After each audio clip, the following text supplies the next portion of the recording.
श्रीमद् भगवद गीता अध्याय नंबर 18 और 18वें अध्याय में आज श्लोक नंबर 45। तो पढ़ते श्लोक को। स्वे स्वे कर्मण्यभिरताः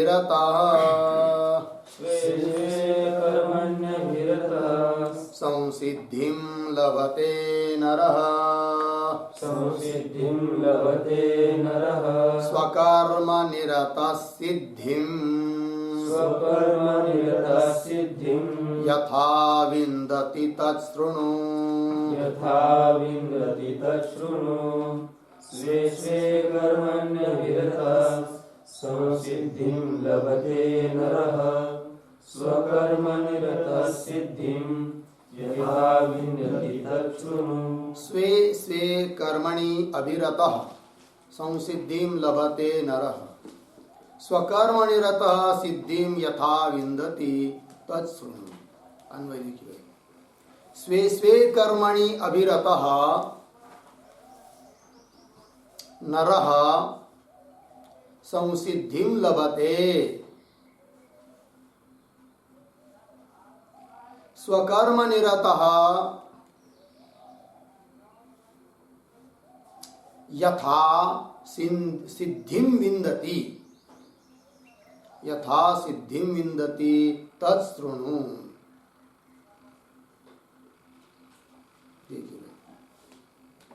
तो ब्राह्मण, क्षत्रिय, वैश्य और शूद्र, इनके जो कर्म है अलग अलग, उनका विवेचन किया श्लोक 41, 42, 43 आदि में, है कि नहीं, 44 ये सब श्लोकों में, और कह दिया उनका फल क्या है। अब जो अन्य कारण के निमित्त से, अन्य निमित्त से, मतलब ईश्वरार्पण आदि बुद्धि से यदि अपने अपने कर्मों का अनुष्ठान करते हैं तो उनको क्या फल मिलता है, इस बात को कहने के लिए जा रहे भगवान। तो वही लिखा है, स्वे स्वे कर्मणि अभिरत।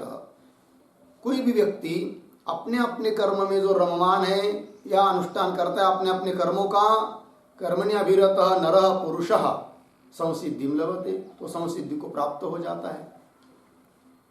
अब वो जिस प्रकार से संसिद्धि को प्राप्त होता है, कौन, स्वकर्म निरतः पुरुषः, अपने अपने कर्म में रममान निरत या अपने अपने कर्मों का अनुष्ठान करने वाला पुरुष, यथा सिद्धिं विन्दति, जिस प्रकार से सिद्धि को प्राप्त होता है, तत्शृणु, उस बात को अर्जुन तुम सुन ले, ये बात कह रहे हैं। अब यहाँ पर सिद्धि, तो सिद्धि का मतलब क्या है, तो सिद्धि मतलब यहाँ मोक्ष रूप अर्थ नहीं है। स्वयं भाष्यकार सिद्धि शब्द का अर्थ कर रहे हैं, देखते भाष्य में पढ़ेंगे। भाष्य देखिए, स्वे स्वे प्रतीक है, इसका अर्थ कर रहे हैं यथोक्त लक्षण भेदे कर्मणि अभिरतः। अभिरतः का अर्थ कर दिया तत्परः, ठीक। संसिद्धिं स्वकर्मानुष्ठानात् अशुद्धिक्षये सति कायेन्द्रियाणां ज्ञाननिष्ठा योग्यता लक्षणां लभते। लभते का अर्थ कर दिया प्राप्नोति। नरः, नरः का मतलब है अधिकृतः पुरुषः, ठीक। देखिए भाई, थोड़ा अन्वय करेंगे तो कैसा पढ़ते हैं, शुरू से देखिए। स्वे स्वे यथोक्त लक्षण भेदे कर्मणि अभिरतः तत्परः नरः अधिकृतः पुरुषः। अधिकृतः पुरुषः, बीच में स्वकर्मानुष्ठानात् अशुद्धिक्षये सति कायेन्द्रियाणां ज्ञान निष्ठा योग्यता लक्षणां पीछे संसिद्धिं। ज्ञान निष्ठा योग्यता लक्षणां संसिद्धिं लभते प्राप्नोति। देखिए भाई अर्थ, शास्त्र ने जैसा जिसके लिए जो कर्म बताया है उस कर्म में जो अभिरत है अर्थात तत्पर है, दक्ष है, उन कर्मों का अनुष्ठान करता है, ऐसा जो मनुष्य अर्थात उस कर्म में अधिकृत पुरुष, तो वह पुरुष स्वकर्मानुष्ठानात् उन कर्मों का अनुष्ठान करने से अशुद्धि क्षये सति, उसके अंतःकरण की जो अशुद्धि है उसका नाश होने पर अर्थात अंतःकरण शुद्ध हो जाने पर कायेंद्रियाणाम, काय शरीर, इंद्रिय है कि नहीं, मन बुद्धि सब लेना है, तो कायेंद्रियाणाम ज्ञान निष्ठा योग्यता लक्षणाम संसिद्धिम लभते प्राप्नोति।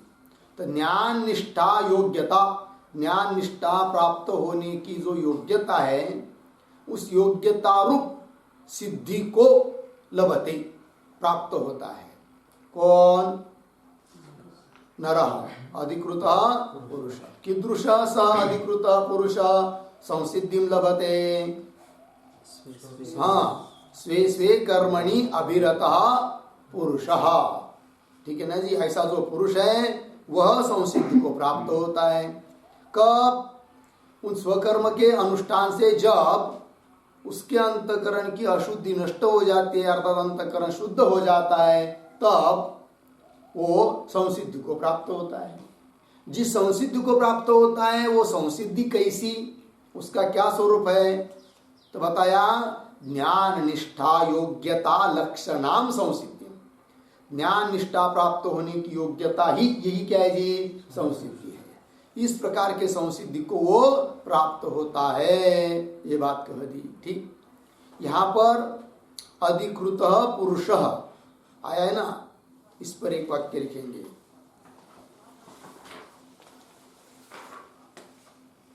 सर्वः अपि पुरुषः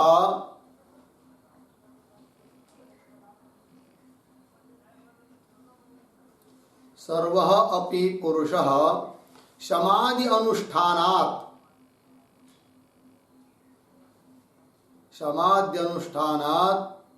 संसिद्धिं न लभते।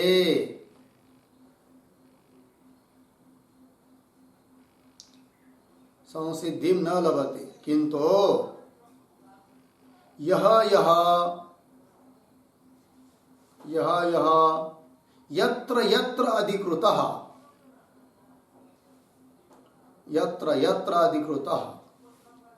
सह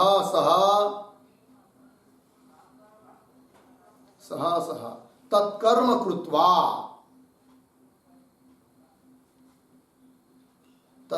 कृत्वा संसिद्धिं लभते इत्यर्थः।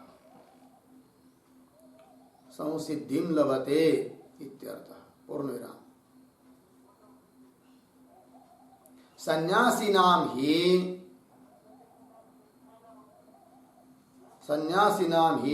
ज्ञान निष्ठायाम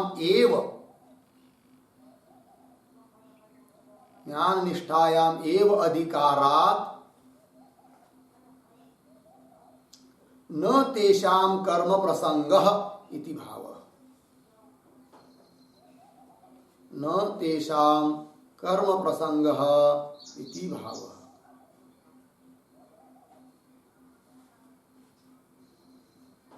देखिए भाई अर्थ,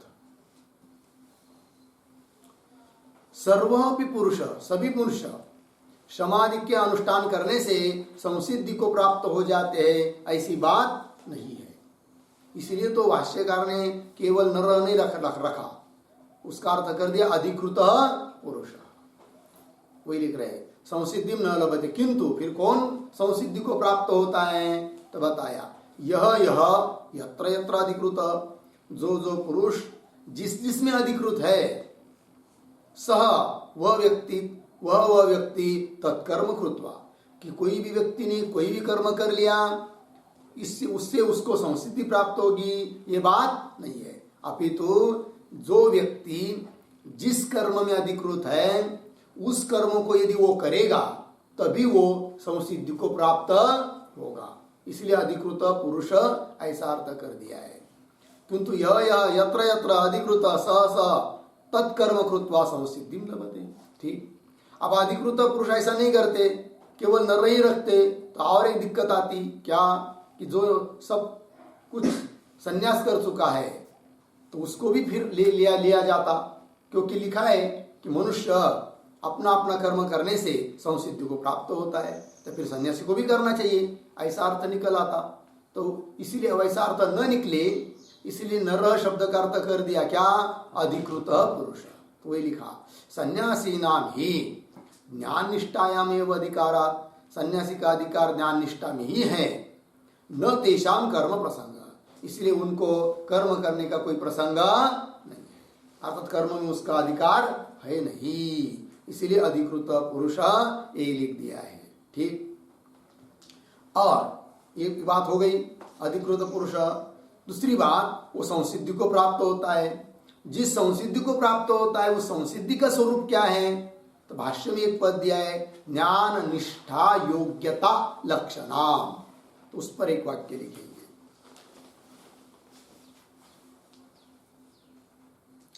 संसिद्धि शब्द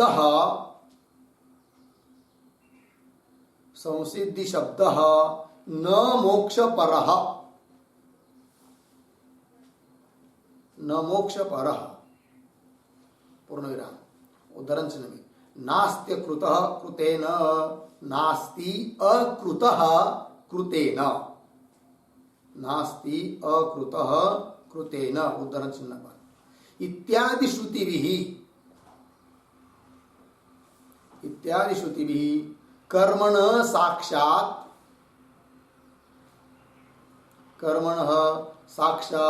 मोक्ष हेतुत्वस्य दूषितत्वात्, कर्मणः साक्षात् मोक्ष हेतुत्वस्य दूषितत्वात्, पूर्ण विराम। अतः अर्थांतरम आह ज्ञानेति,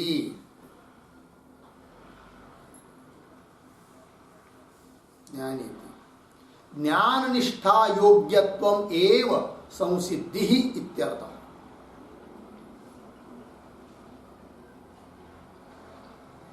ज्ञान निष्ठा योग्यत्वम एव संसिद्धि इत्यर्थः।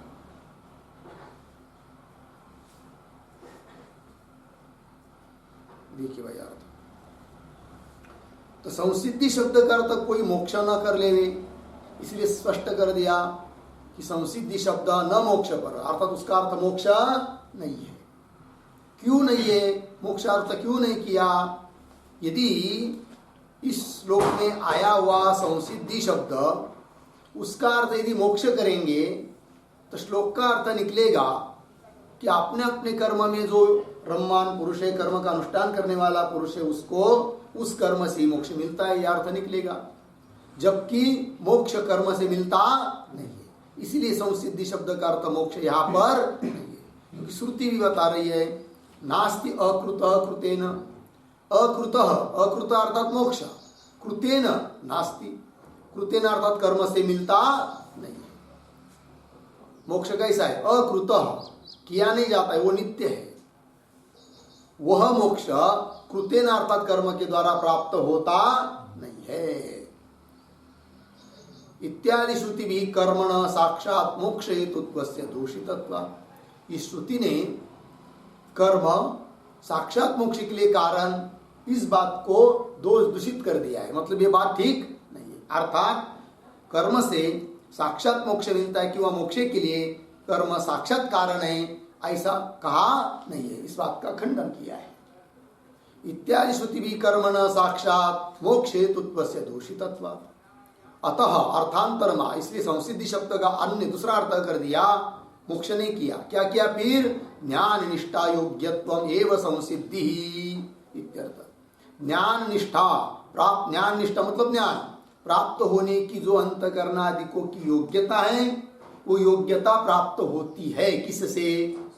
स्वस्व कर्म करने से। हो गया जी, चलिए आगे भाष्य में, किम स्वकर्मानुष्ठानतः एव साक्षात संसिद्धि ही, प्रश्न चिन्ह, न अर्धविराम, कथम तर्हि, प्रश्न चिन्ह।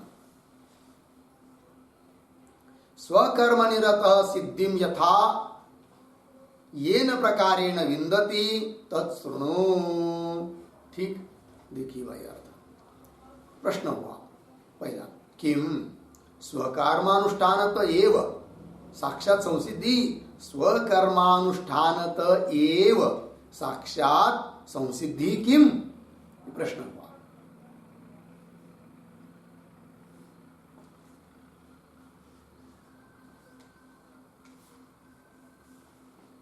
ठीक है, देखिए भाई अर्थ क्या अर्थ निकला कि स्वकर्म का अनुष्ठान करने से संसिद्धि प्राप्त होती है, ये आपने ऊपर कह दिया, पूर्व पक्षी बोलेगा। ठीक, तो स्वकर्म का अनुष्ठान करने मात्र से ही इस प्रकार की, भली वो आपने जो संसिद्धि शब्द का अर्थ किया वही कीजिए। कौन सी संसिद्धि? ज्ञान निष्ठा योग्यता लक्षण, यही लक्षण स्वरूप है जिसका। तो उस प्रकार की संसिद्धि केवल स्वकर्म का, अपने अपने कर्म का अनुष्ठान करने मात्र से मिल जाती है क्या, ये प्रश्न पूछा। तो उसका उत्तर दे रहे ना, नहीं मिलती है। अच्छा, नहीं मिलती तब कैसी मिलती है? कथम तर्री, तो कैसी मिलती है बताओ? तो उत्तर दे रहे तो स्वकर्म निरतः, मिला ना पद, आगे देखिए, स्वकर्म निरतः एक शब्द छोड़कर, यथा येन प्रकारेण, पीछे सिद्धिम विन्दति तत्सृणु। अपने कर्म में निरत जो व्यक्ति है वो यथा, यथा का अर्थ कर दिया येन प्रकारेण, जिस प्रकार से सिद्धि को प्राप्त करता है उसको अब सुन। मतलब कहने का तात्पर्य निकला केवल स्वकर्म अनुष्ठान मात्र से ही संसिद्धि, अंतकरण की क्या शुद्धता बोलिए या ज्ञान निष्ठा योग्यता रूप संसिद्धि बोलिए, वो प्राप्त होती। बोले ये कैसी बात भाई, अभी अभी तो कहा था ऊपर क्या कि अपने अपने कर्म का अनुष्ठान करने वाला जो व्यक्ति है उसको ज्ञान निष्ठा योग्यता रूप संसिद्धि मिलती है। तो देखिए, समझ लीजिए कोई अपना अपना विहित कर्म कर रहा है किंतु फल की आकांक्षा करके कर रहा है स्वर्ग आदि की, तो उसको ज्ञान निष्ठा योग्यता रूप संसिद्धि मिलेगी क्या? नहीं मिलेगी। कर्म का अनुष्ठान तो कर रहा है, इसीलिए प्रश्न पूछा। तो उत्तर देंगे आगे के श्लोक में कि जिस प्रकार से वो स्वकर्म का अनुष्ठान करने से संसिद्धि को प्राप्त होता है वो क्रम सुनो। तो उसमें बताएंगे फिर क्या कि फलादि की आकांक्षा न करते हुए यदि कोई अपने कर्मों का अनुष्ठान करता है तब जाकर उसको ज्ञान निष्ठा योग्यता रूप संसिद्धि की क्या होती है? प्राप्ति होती है, ये कहना है। तो ये तो पहला प्रश्न किया है ना, किम स्वकर्मानुष्ठानत एव साक्षात संसिद्धि, इस पर लिखिए एक वाक्य, ज्ञान निष्ठा योग्यत्व लक्षण संसिद्धि, ज्ञान निष्ठा योग्यत्व लक्षण संसिद्धि, ज्ञान निष्ठा योग्यत्व लक्षण संसिद्धि अपि स्वकर्मानुष्ठान मात्रात एव, स्वकर्मानुष्ठान मात्रात एव भवति किम, भवति किम इति पृच्छति, इति पृच्छति, पूर्ण विराम। स्व विहित कर्मानुष्ठान मात्रात, स्व विहित कर्मानुष्ठान मात्रात एव न संसिद्धि लाभ पुरुषस्य, न संसिद्धि लाभ पुरुषस्य, किंतु ईश्वराराधन बुद्ध्या, ईश्वर आराधन बुद्ध्या स्व विहित कर्मानुष्ठानात्, स्व विहित कर्मानुष्ठानात् संसिद्धि लाभ, संसिद्धि लाभ इति उत्तरयति, इति उत्तरयति। यतः प्रवृत्ति 18.46 इति श्लोकेन,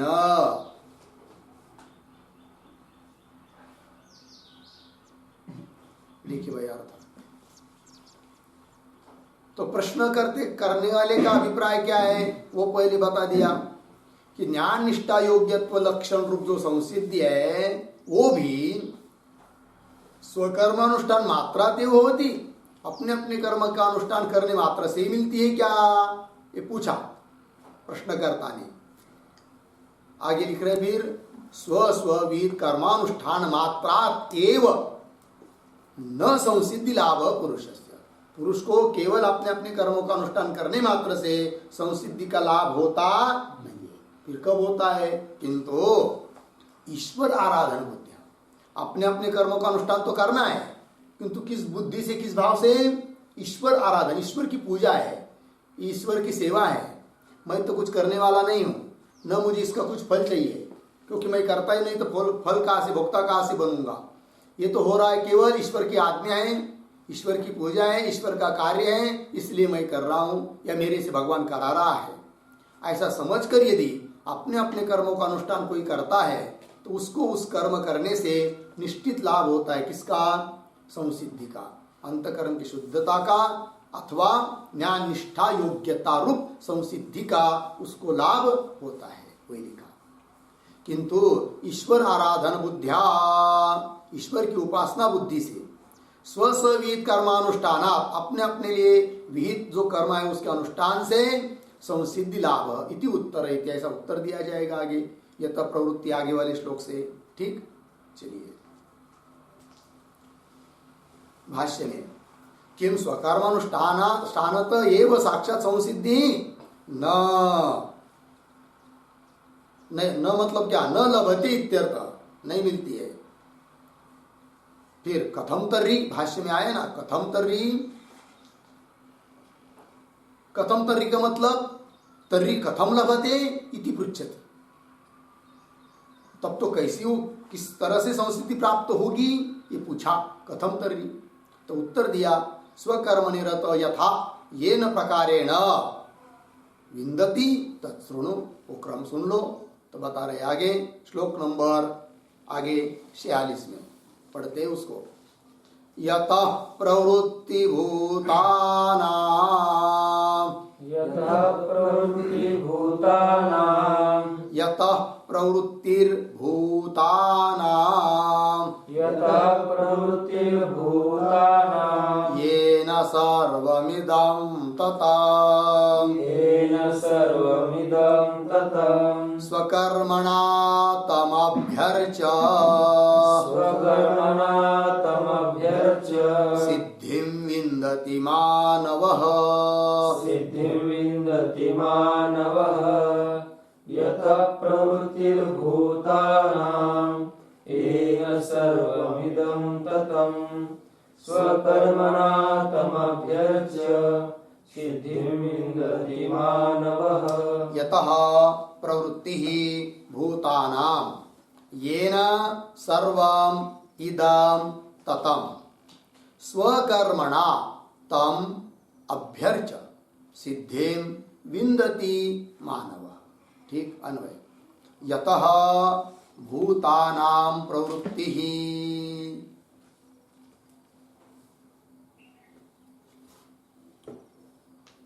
यतः भूतानां प्रवृत्ति, आगे येन इदं सर्वं ततं,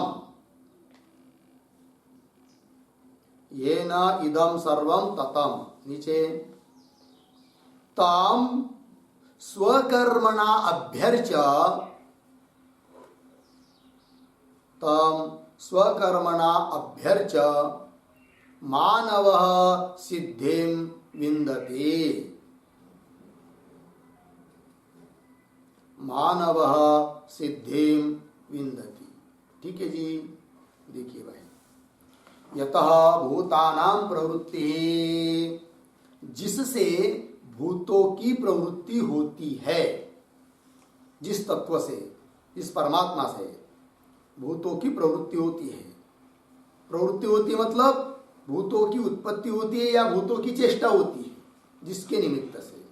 और येन इदम सर्वम ततम, जिसने इस सभी दुनिया को, संसार को व्याप्त करके रखा है, अर्थात इस संसार में जो सब जगह व्याप्त है ऐसा परमात्मा तत्व। येन इदम सर्वम ततम, ठीक, तम उस परमात्मा को क्या जी, स्वकर्मणा अभ्यर्च, उसकी पूजा करके।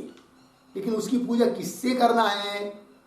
तो और कोई नहीं चाहिए उसकी पूजा के लिए फूल पुष्प आदि, फल आदि। फिर क्या चाहिए? अपना अपना जो कर्म है बस वो व्यवस्थित कर दिया तो वही भगवान की पूजा हो जाती है, अर्चना हो जाती है, आराधना हो जाती है। और अपना विहित कर्मों को छोड़कर दूसरा ही कुछ करने लगेगा तो भले साक्षात भगवान की पूजा दिखाई दे रही है किंतु वो वास्तविक पूजा नहीं है। तो वास्तविक पूजा कौन सी? अपने अपने कर्मों का अनुष्ठान, ईश्वर अर्पण बुद्धि से। तो वही लिखा है तम, तम मतलब वही परमात्मा को स्वकर्मणा अभ्यर्च, अपने अपने कर्म के द्वारा अभ्यर्च, उसकी पूजा करके, पूजयित्वा मानव सिद्धि मिंदति, मनुष्य सिद्धि को प्राप्त करता है। लग गया जी? चलिए भाष्य में सिद्धि मतलब कौन सी सिद्धि? वही ऊपर वाली ज्ञान निष्ठा योग्यता रूप सिद्धि को प्राप्त करता है। तो देखिए भाष्य, यतः, यतः का अर्थ कर दिया यस्मात्, प्रवृत्ति, प्रवृत्ति करते हैं उत्पत्ति, चेष्टा वा, यस्मात् अंतर्यामिन ईश्वरात्, भूतानाम, भूतानाम का अर्थ कर दिया प्राणिनाम स्यात्। ठीक, देखिए भाई अर्थ थोड़ा अन्वय करेंगे। यतः यस्मात् अंतर्यामिनः ईश्वरात् भूतानां प्राणिनां, भूतानां प्राणिनां प्रवृत्तिः उत्पत्तिः चेष्टा वा स्यात्। एक वाक्य पूरा हुआ। तो देखिए अर्थ, यस्मात् अंतर्यामी न ईश्वर, जिस अंतर्यामी ईश्वर से भूतानाम अर्थात प्राणिनाम, सभी भूतों की, सभी प्राणियों की, भूत भौतिक सभी चर अचर पदार्थों की प्रवृत्ति अर्थात उत्पत्ति किंवा उनकी चेष्टा वा स्यात्, जिस परमात्मा से। ठीक है ना? एक वाक्य पूरा हुआ। यतः प्रवृत्तिर्भूतानाम, श्लोक के पहली पाद की व्याख्या हुई। तो यहां पर अंतर्यामिन ये विशेषण आया है ईश्वर का, तो उस पर एक वाक्य लिखेंगे।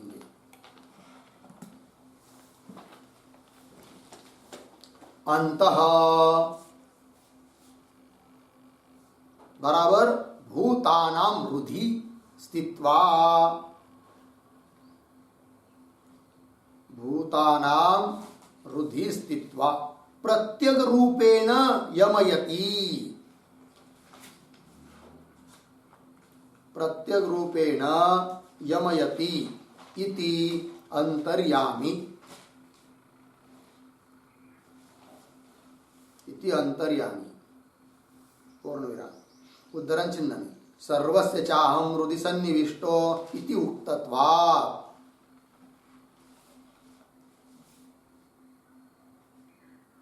सर्वस्य चाहं हृदि सन्निविष्टो इति उक्तत्वात् पूर्ण विराम। पुनः ईश्वरः सर्वभूतानां हृद्देषु हृदि तिष्ठति,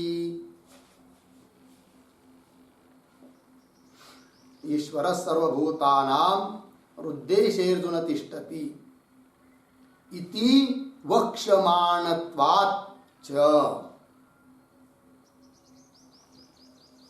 इति वक्ष्यमाणत्वाच्च पूर्ण विराम। यो विज्ञाने तिष्ठन्, यो विज्ञाने तिष्ठन् इत्यादि, श्रुति है इत्यादि अंतर्यामी ब्राह्मणाच्च, अंतर्यामी ब्राह्मणाच्च पूर्ण विराम, ईश्वर प्रेरण वशात, ईश्वर प्रेरण वशात एव भूतानि, भूतानि यथा तथा प्रवर्तन्ते इत्यर्थः, यथा तथा प्रवर्तन्ते इत्यर्थः। हो गया जी।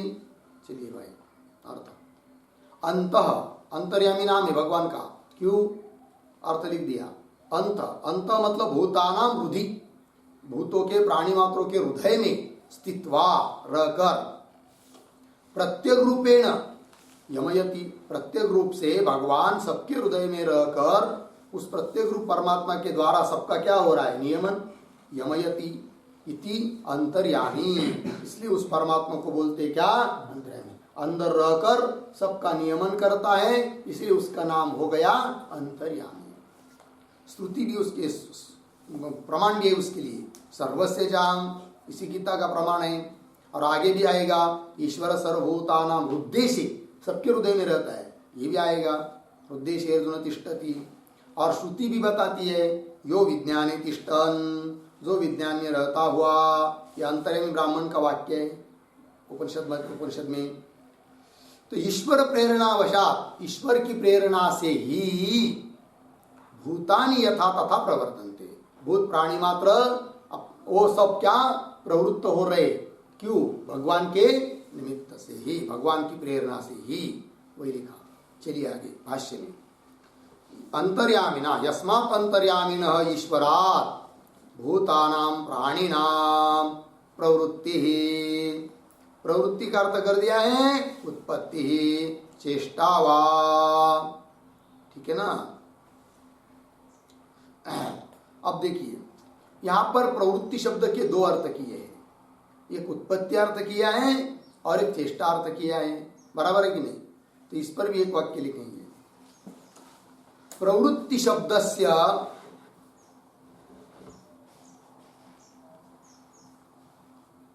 प्रवृत्ति शब्दस्य उत्पत्ति ही अर्थः, उत्पत्ति ही अर्थ इति पक्षे, इति पक्षे भूतानां शब्दस्य अर्थः, भूतानां शब्दस्य अर्थः क्या अर्थ, आगे भवन्ति इति भूतानि, भवन्ति इति भूतानि कार्याणि पृथिव्यादीनि, कार्याणि पृथिव्यादीनि च अर्धविराम, पृथ्व्यादीनि अर्धविराम भौतिकानि च, भौतिकानि च चेतना चेतनानि सर्वाणि अपि इत्यर्थः।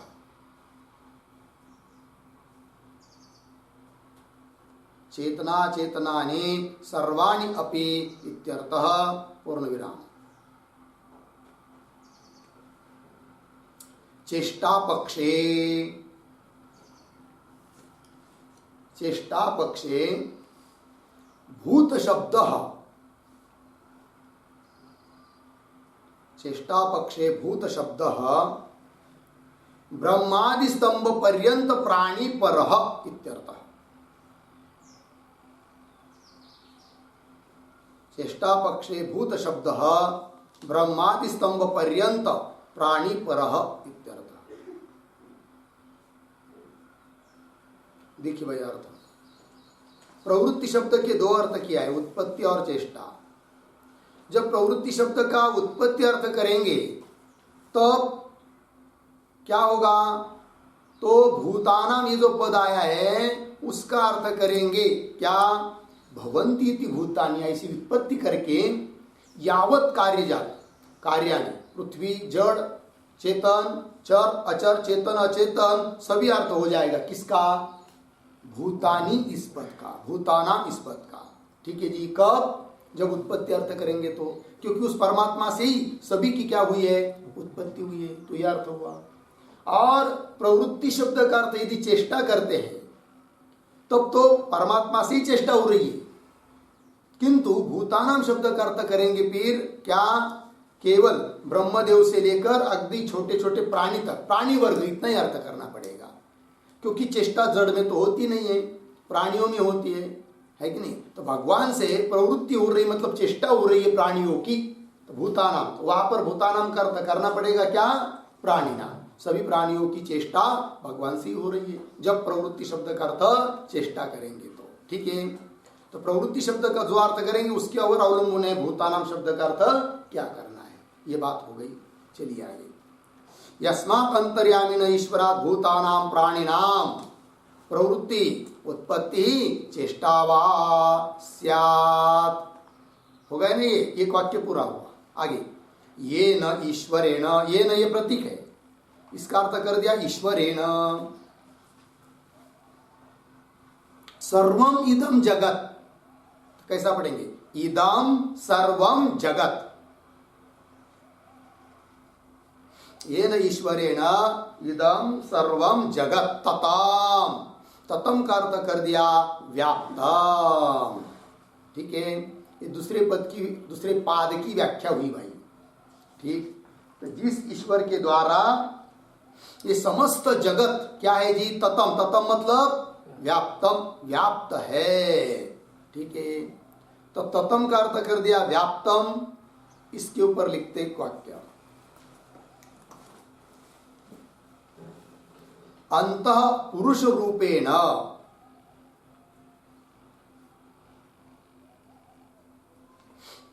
अंतः पुरुष रूपेण अर्धविराम, बहिः परमात्म रूपेण, बहिः परमात्म रूपेण च ईश्वरेण व्याप्तम, ईश्वरेण व्याप्तम समस्तम जगत इत्यर्थः, समस्तम जगत इत्यर्थः, पूर्ण विराम। उद्धरण चिन्ह में अंतर्बहिश्च तत्सर्वं व्याप्य, अंतर्बहिश्च तत्सर्वं व्याप्य नारायणः स्थितः,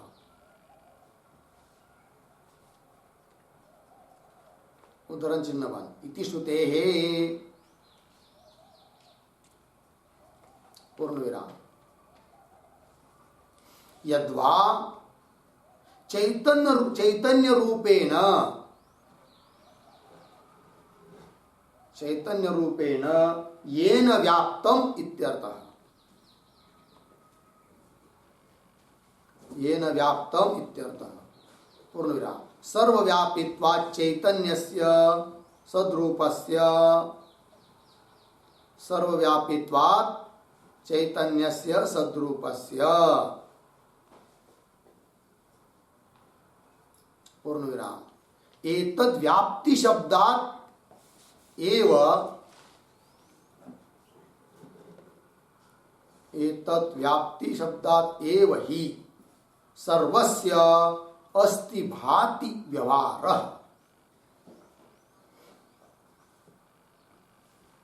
सर्वस्य अस्ति भाति व्यवहारः, ठीक। देखिए भाई अर्थ, अंतः, देखिए व्याप्त है ना, भगवान ने इस समस्त जगत को व्याप्त करके रखा है, तो ये न ईश्वरेण इदम सर्वम जगत ततम व्याप्तम लिखा है, तो कैसा व्याप्त करके रखा है, तो अंत पुरुष रूपेण, सबके हृदय में पुरुष रूप से, जीवात्मा रूप से व्याप्त किया है, और बाहर परमात्मा रूपेण ईश्वरेण व्याप्तम समस्तम जगत, एक अर्थ हुआ। श्रुति उसके लिए प्रमाण, अंतः बहिश्च, अंदर बाहर, तत्सर्वम व्याप्य, उन सबको व्याप्त करके नारायण स्थित, तो अंदर बाहर सब जगह उसने व्याप्त करके रखा है, तो अंदर प्रत्येक रूप पुरुष रूप से, बाहर परमात्मा रूप से। यद्वा, क्यों, ईश्वरेण व्याप्तम, इसका सरल अर्थ कर देंगे, ईश्वरे नाम चैतन्य रूपेण, चैतन्य रूप ईश्वर के द्वारा ये सब क्या है, व्याप्त है। चैतन्य रूपेण येन व्याप्तम इत्यर्थः। क्यों? सर्वव्यापित्वात् चैतन्यस्य सद्रूपस्य, सद्रूपस्य चैतन्यस्य सर्वव्यापित्वात्।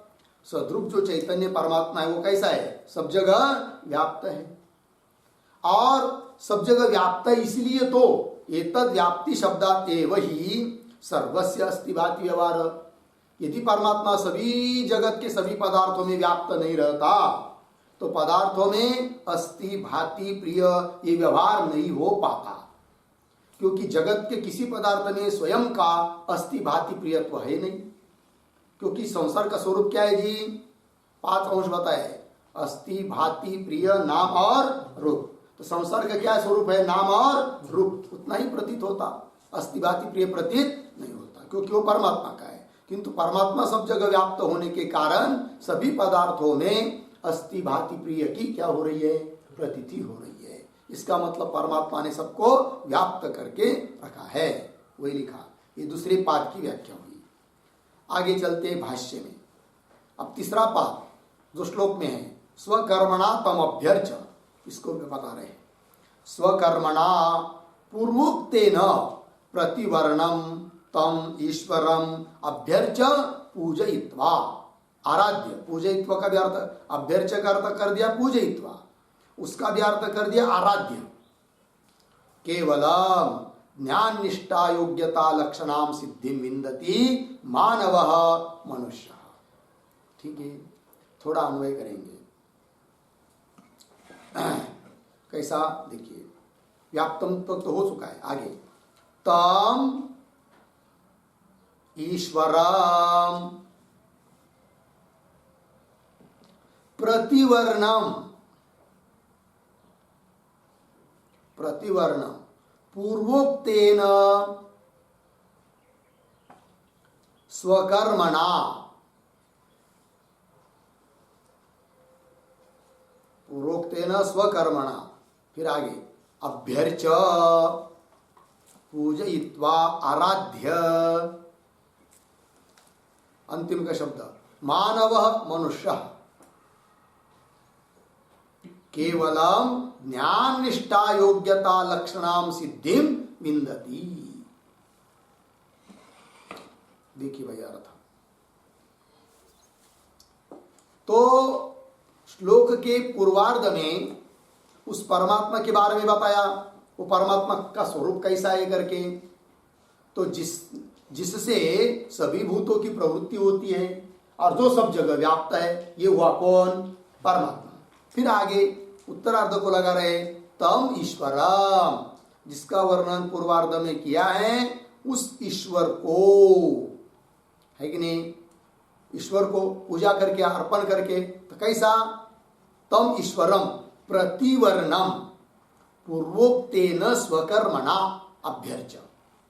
प्रतिवर्ण मतलब हरेक वर्ण के लिए जो जो कर्म बताए हैं पीछे पूर्वोक्तेन, उन अपने अपने कर्मों के द्वारा स्वकर्मणा अभ्यर्च, बस कुछ नहीं, अपने कर्म का अनुष्ठान करना है ईश्वर अर्पण बुद्धि से, वही भगवान की पूजा है।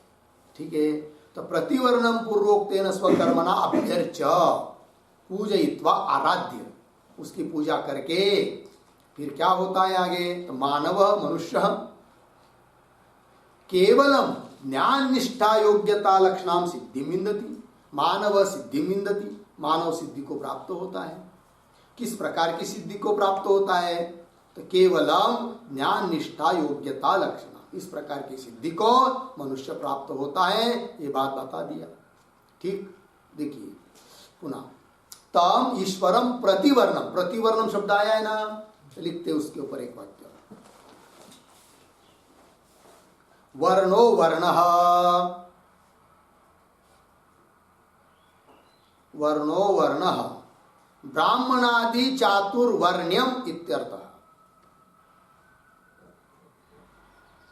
ब्राह्मणादि चातुर्वर्ण्यम इत्यर्थः, पूर्ण विराम।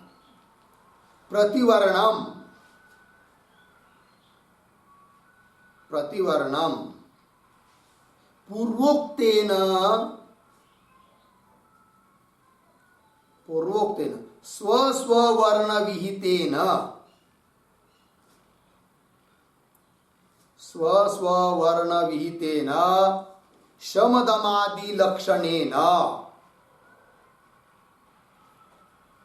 शमदमादि लक्षणेन कर्मणा अभ्यर्च इत्यर्थः।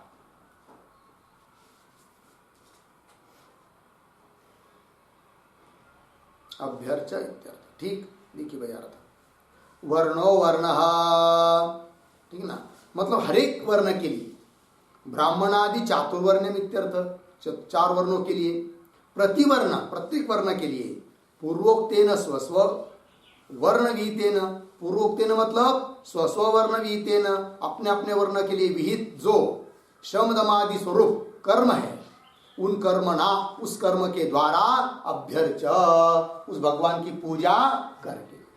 देखिए भाष्य में, तम ईश्वरम प्रतिवर्णम, पूर्वोक्तेन मतलब हरेक वर्ण के लिए जो जो कर्म बताए हैं, उन अपने अपने कर्मों का अनुष्ठान करने से ही स्वकर्मणा अपने कर्म के द्वारा ही अभ्यर्च, अभ्यर्च अभ्यर्च का अर्थ कर दिया पूजयित्वा, पूजा करके, आराधना करके क्या मनुष्य सिद्धि को प्राप्त होता है।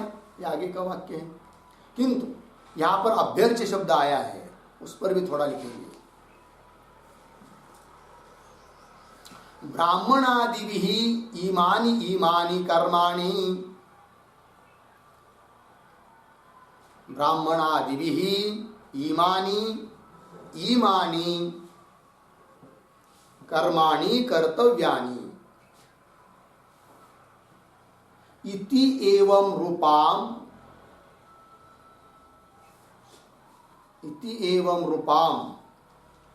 श्रुति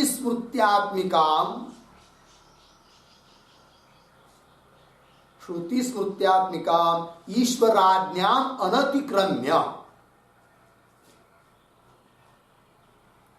ईश्वराज्ञाम अनतिक्रम्य तदुक्त विधया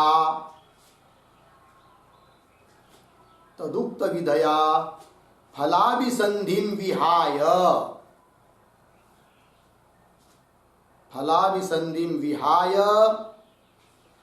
कर्तव्यानि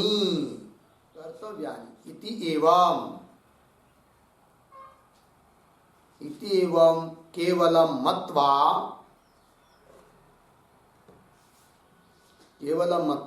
स्वस्वकर्मानुष्ठानम एव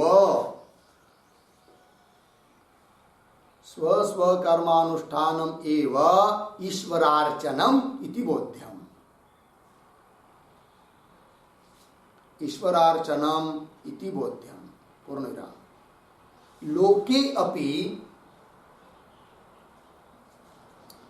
अपि राजाज्ञा परिपालनम एव,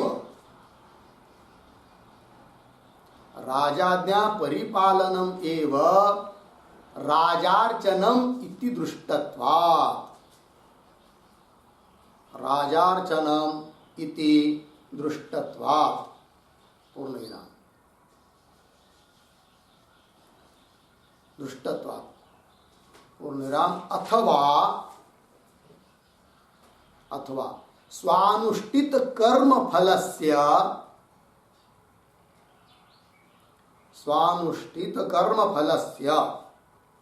ओम तत्सत् ब्रह्मार्पणम अस्तु,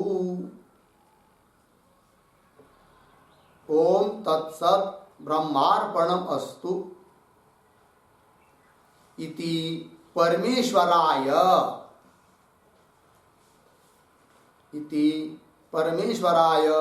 समर्पणम एव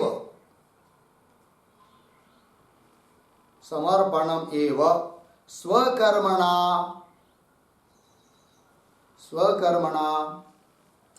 परमेश्वर आराधनम इति बोध्यम।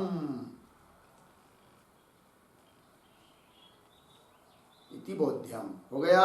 देखिए भाई अर्थ तो शास्त्र ने बताया है, तो ब्राह्मण आदिकों के द्वारा इमानी कर्माणि कर्तव्यानि, ये कर्म करने चाहिए।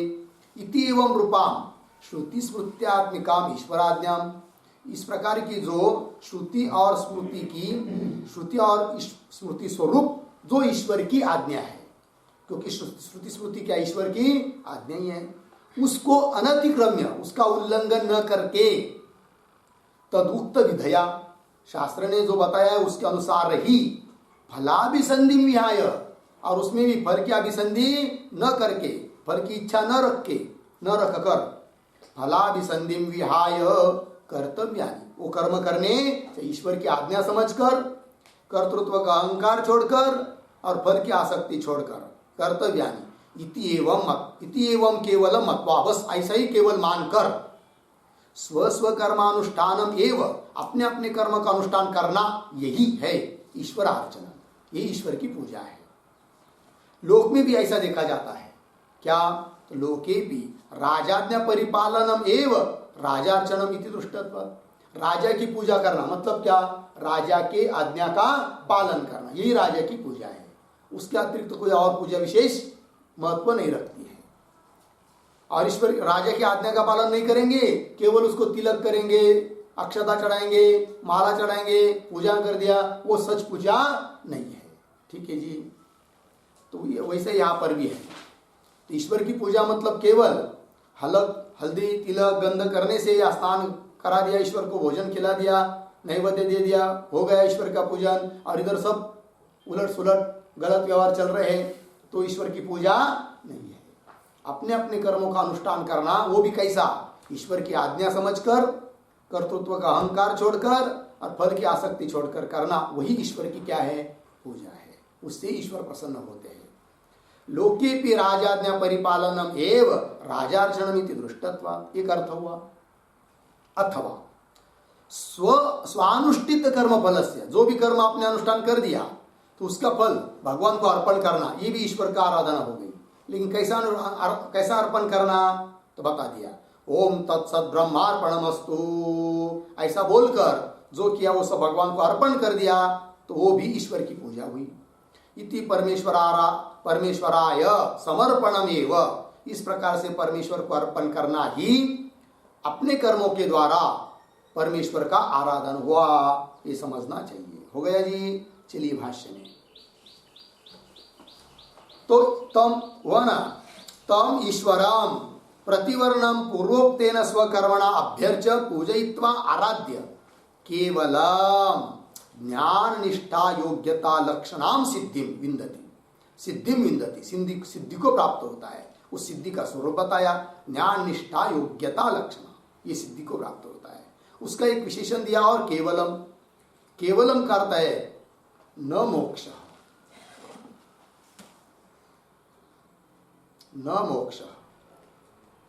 अर्धविराम, कर्मणा मोक्षा संभवात,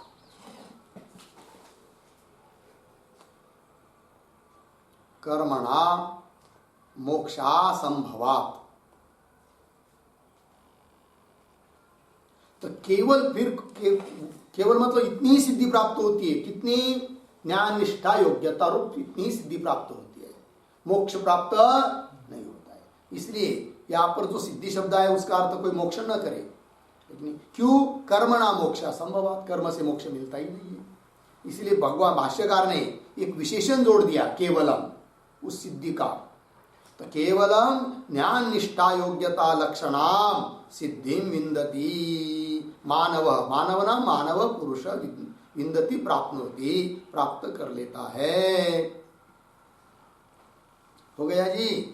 तो एक शब्द लिखते हैं, एक छोटा सा वाक्य, ज्ञान निष्ठा योग्यता लक्षणाम दिखाए ना यहाँ पर, देखिए उस पर, चित्त शुद्धि द्वारा ईश्वर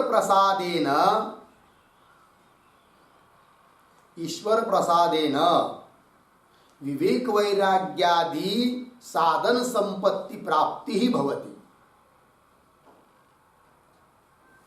विवेक वैराग्यादि साधन संपत्ति प्राप्ति ही भवति इत्यर्थः। हो गया ठीक, देखिए अर्थ। तो कर्म से संसिद्धि को प्राप्त होता है। संसिद्धि का स्वरूप बताया, ज्ञान निष्ठा योग्यता। तो मतलब क्या? तो देखिए, कर्म करेंगे तो चित्त की शुद्धि होगी, तो चित्त शुद्धि होगी तो ईश्वर प्रसन्न होगा। तो चित्त शुद्धि द्वारा ईश्वर प्रसादेन, ईश्वर की कृपा से फिर विवेक, वैराग्य इत्यादि जो साधन संपत्ति है वो प्राप्त हो जाती है, अर्थात ज्ञान निष्ठा की योग्यता प्राप्त हो गई। क्योंकि ज्ञान उसी को प्राप्त होता है जिसके हृदय में विवेक, वैराग्य ये सब धर्म होंगे। लेकिन वो कब प्राप्त होते हैं? कर्म से, मतलब कर्म करेंगे, चित्त शुद्ध होगा, चित्त शुद्ध होगा, ईश्वर प्रसन्न होगा, ईश्वर कृपा से क्या विवेक, वैराग्य आदि ये सब साधन संपत्ति प्राप्त होती है, यही संसिद्धि है। फिर उसके बाद ज्ञान होकर मोक्ष मिलेगा। ठीक है जी, चलिए आगे। ये हुआ श्लोक नंबर 46 पूरा। अब आगे चलते हैं श्लोक नंबर 47। उसमें लिखा है अवतरणिका के रूप में यत एवं अतः, ऐसा है इसलिए। ऐसा है मतलब क्या है? को अपने कर्म के अनुष्ठान द्वारा ईश्वर का अर्चन करना चाहिए, उससे सिद्धि की प्राप्ति होती है। इसलिए क्या करे साधक, वो बता रहे आगे के श्लोक में। श्रेयान् स्वधर्मो विगुणा, श्रेयान् स्वधर्मो विगुणा, परधर्मात् स्वनुष्ठिता, परधर्मात् स्वनुष्ठिता, स्वभावनियतं कर्म, स्वभावनियतं कर्म, कुर्वन्नाप्नोति किल्बिषम्, कुर्वन्नाप्नोति किल्बिषम्।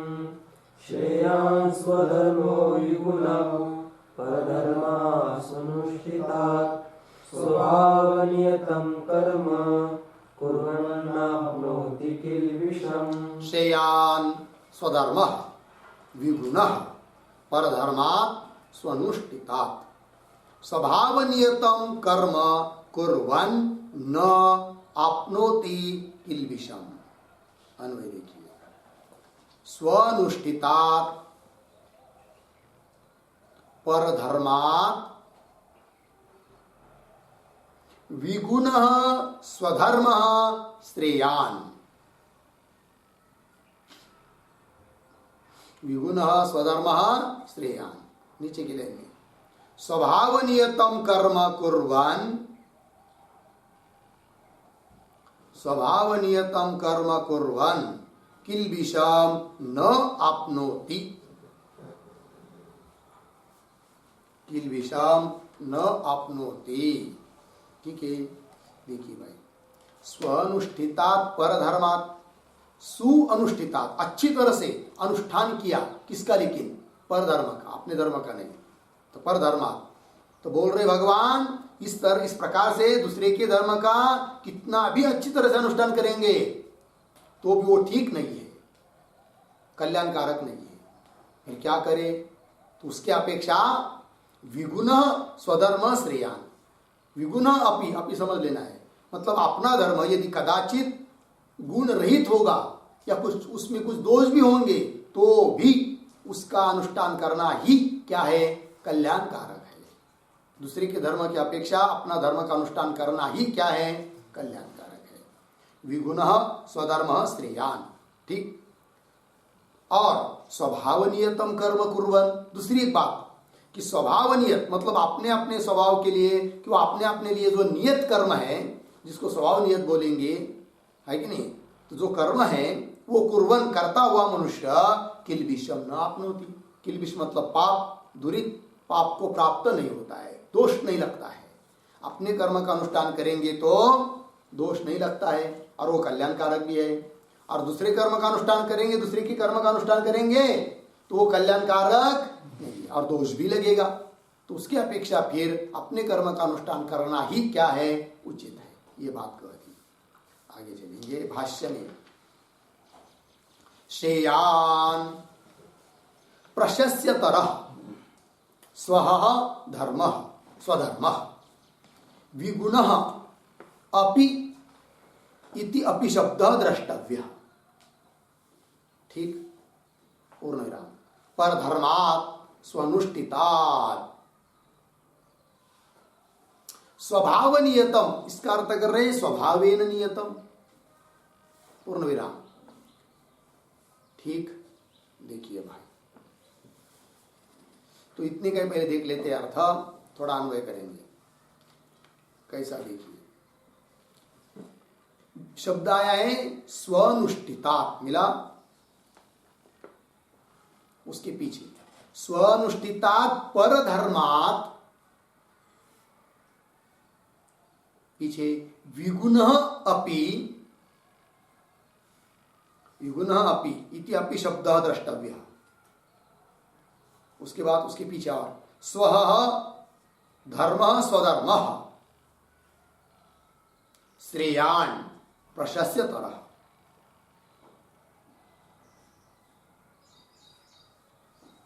आगे स्वभावनियतम स्वभावेन नियतम।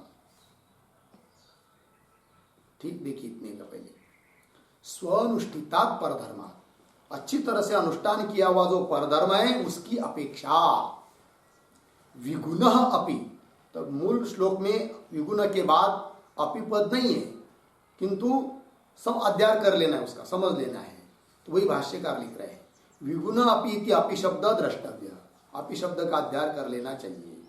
तो अर्थ निकलेगा दूसरे का धर्म कितनी भी अच्छी तरह से अनुष्ठान करेंगे तो भी उसकी अपेक्षा अपना धर्म स्वधर्म विगुणः अपि स्वधर्म है कि नहीं?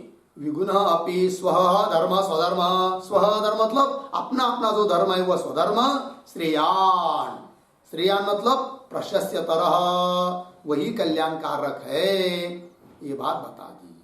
ठीक है जी। तो यहां पर श्रेयान शब्द आया है, श्रेयान मतलब प्रशस्यतरः, लिखते उसके ऊपर एक वाक्य, सगुणस्य अपि परधर्मस्य,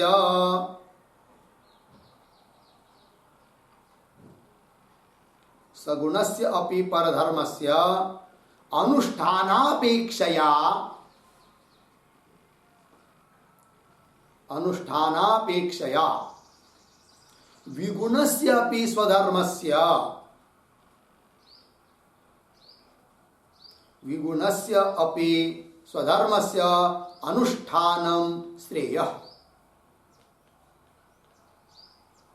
अनुष्ठानं श्रेयः पूर्णविराम। यतः स्वधर्मानुष्ठानात्, यतः स्वधर्मानुष्ठानात् पुरुषस्य, पुरुषस्य न किल्बिष प्राप्ति, न किल्बिष प्राप्ति पूर्णविराम। परधर्मानुष्ठानात् तु, परधर्मानुष्ठानात् तो किल्बिष प्राप्ति भवति इत्यर्थः।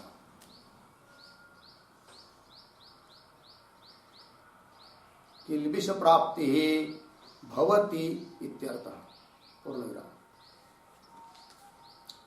न च परधर्मानुष्ठानात्, न च परधर्मानुष्ठानात् किल्बिष प्राप्ति इत्यर्थः, किल्बिष प्राप्ति इत्यर्थः कथम सिद्ध्यति इति वाच्यम्, कथम सिद्ध्यति इति वाच्यम् पूर्णविराम। स्वभावनियतं कर्म कुर्वन्,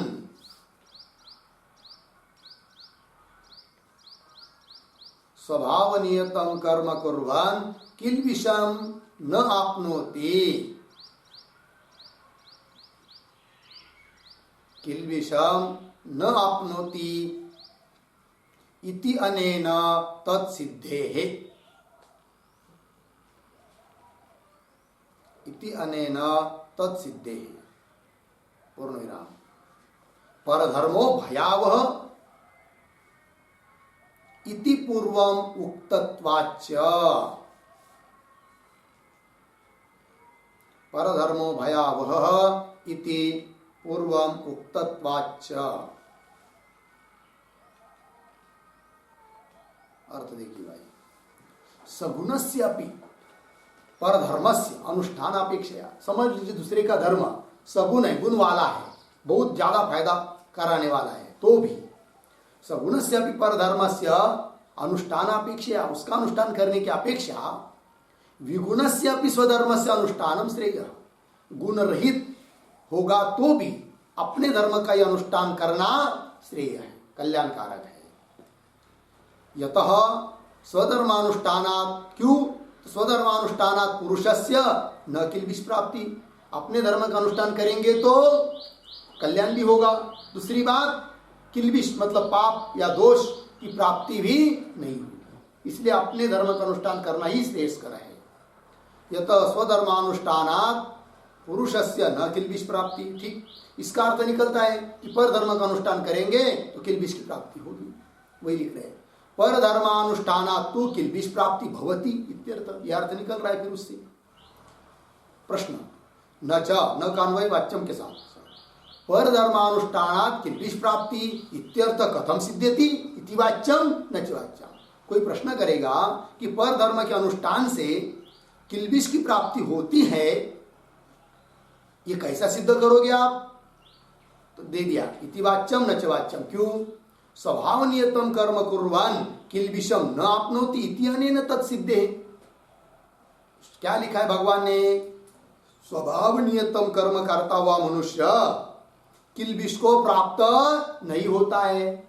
इससे अर्थात निकलता है कि दूसरे के कर्म का अनुष्ठान करेंगे तो किल्बिष की प्राप्ति होती है कि नहीं? और कोई उसके लिए तर्क देने की जरूरत नहीं है।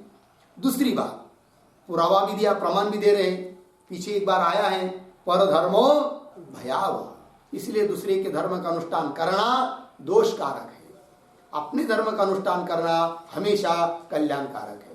भले अपना धर्म, भले कदाचित अपना कर्म विगुण भी क्यों न हो। ठीक है, चलिए आगे भाष्य में तो एक वाक्य पूरा हुआ।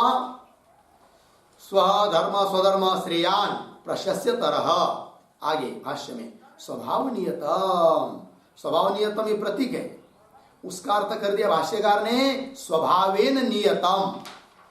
ठीक है जी, स्वभावेन नियतम, नियतम का अर्थ लिखिए व्यवस्थापितम।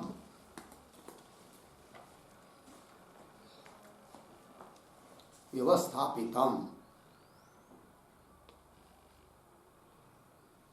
देखिए भाई, तो क्या अर्थ हुआ? स्वभाव नियतम मतलब स्वभावेन नियतम, स्वभावेन व्यवस्थापितम, स्वभाव के अनुसार जो व्यवस्थापन कर दिया है, ब्राह्मण के लिए कर्म, क्षत्रिय के लिए कर्म, वैश्य के लिए कर्म, इस प्रकार से उन अपने अपने कर्म का अनुष्ठान करना ही कल्याणकारक है। देखिए भाष्य में स्वभाव नियतम स्वभावेन नियतम, आगे कैसा पढ़ेंगे? दो शब्द को छोड़कर स्वभावजम इति, स्वभावजम इति, अब पूर्व पीछे वाला यद उत्तम, यद उत्तम, आगे तद एव, तद एव, एक शब्द छोड़कर स्वभाव नियतम इति उत्तम, स्वभाव नियतम इति उत्तम।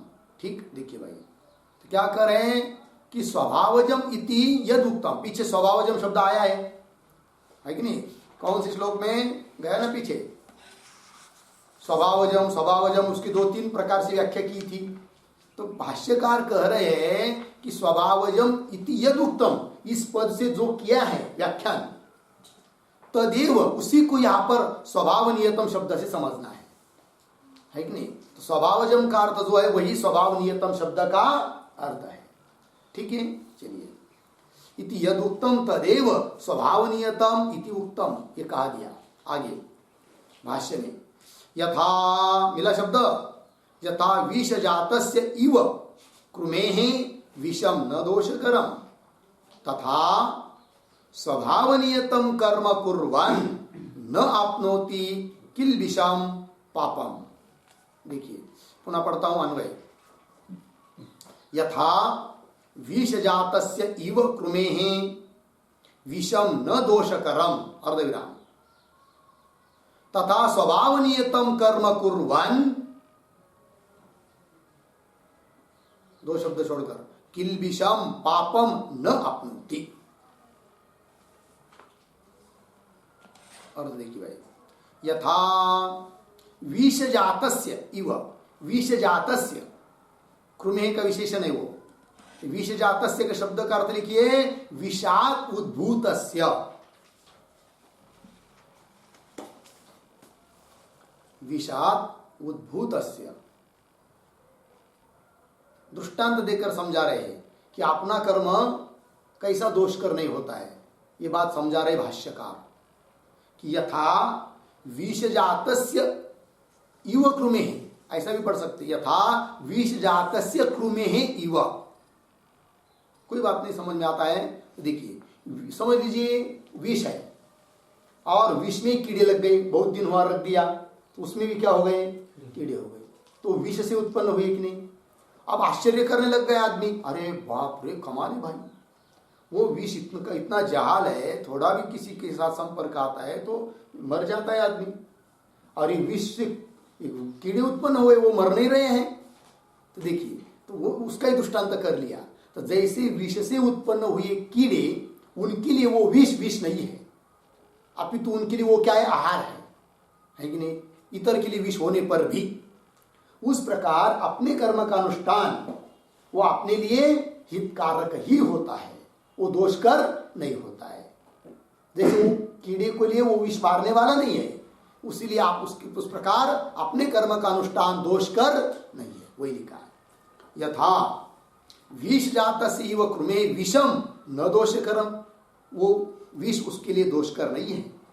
तथा, ये दृष्टांत हो गया सिद्धांत। तथा स्वभाव नियतम कर्म कुर्वन्, स्वभाव अपने अपने स्वभाव के लिए नियत किया गया कर्म करता हुआ मनुष्य भी किल्बिषम मतलब पापम न अपनोति, पाप को प्राप्त नहीं करता है।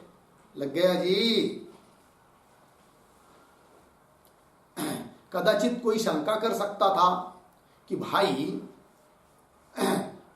क्या लिख दिया कि अपना अपना जो कर्म है, स्वभावभूत कर्म है, वो करने से कोई दोष लगता नहीं है, पाप नहीं लगता है। यदि कोई शंका करेगा कि समझ लीजिए अपने लिए विहित कर्म कोई है और वो कर्म दुष्ट है, दूषित है कि नहीं, तो उस कर्म करने से तो पाप तो लगेगा ही। तो उत्तर दे दिया भाष्यकार ने क्या कि नहीं, वो दुष्ट कर्म होने पर भी यदि शास्त्र ने अपने लिए विधान किया है तो उस कर्मों को करने से पाप लगता नहीं है। इस बात को समझाने के लिए ही दृष्टांत दिया है। तो यहाँ पर जो वाक्य है भाष्य में यथा विष जातस्य, ठीक है ना, उसके लिए अवतरणिका के रूप में एक छोटा वाक्य लिख लीजिए। ननु स्वभावजस्यापि दुष्टस्य कर्मणः,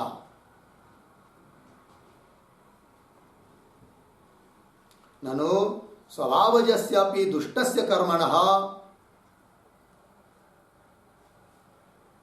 कथम किल्बिष अहेतुत्वम्, कथम किल्बिषा हेतुत्वम्, किल्बिष अहेतुत्वम् इति अतः आह यथेति।